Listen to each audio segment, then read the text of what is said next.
नमस्कार, मैं हूं अर्चित और आप देख रहे हैं न्यूज नेक्स्ट। तो चलिए रुक करते हैं इस खास खबर की ओर।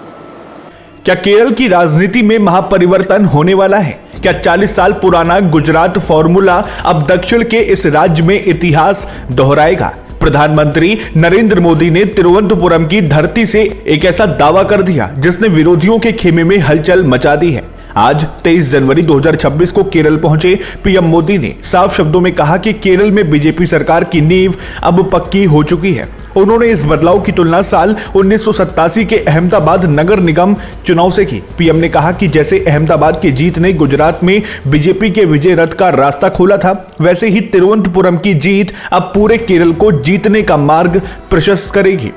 प्रधानमंत्री ने इतिहास के पन्ने पलटते हुए समझाया कि कैसे 1980 के दशक में बीजेपी को गुजरात में बाहरी माना जाता था, लेकिन एक बार जब जनता ने अहमदाबाद में मौका दिया तो बीजेपी ने पीछे मुड़कर नहीं देखा।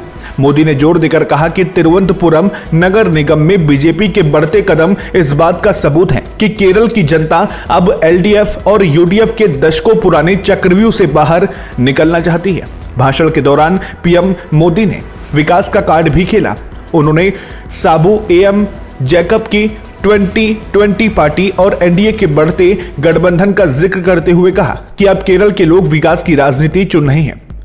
पीएम ने कहा केरल के पास सामर्थ्य है, लेकिन यहाँ की सरकारों ने इसे भ्रष्टाचार की भेंट चढ़ा दिया है। अब समय आ गया है कि केरल भी डबल इंजन की रफ्तार से आगे बढ़े। पीएम मोदी ने इस दौरान अमृत भारत एक्सप्रेस और पीएम मोदी स्वनिधि योजना का जिक्र करते हुए बताया कि केंद्र की योजनाएं बिना किसी भेदभाव के केरल के हर घर तक पहुंच रही हैं। उन्होंने युवाओं और महिलाओं से अपील की कि वह एक नए केरल के निर्माण के लिए बीजेपी के विजन के साथ जुड़े। मोदी की इस ललकार ने 2026 के विधानसभा चुनाव का बिगुल फूंक दिया है। अब सवाल यह है कि क्या केरल वाकई बीजेपी को वो मौका देगा जिसकी उम्मीद पीएम कर रहे हैं? अपनी राय हमें नीचे कमेंट बॉक्स में साझा करें।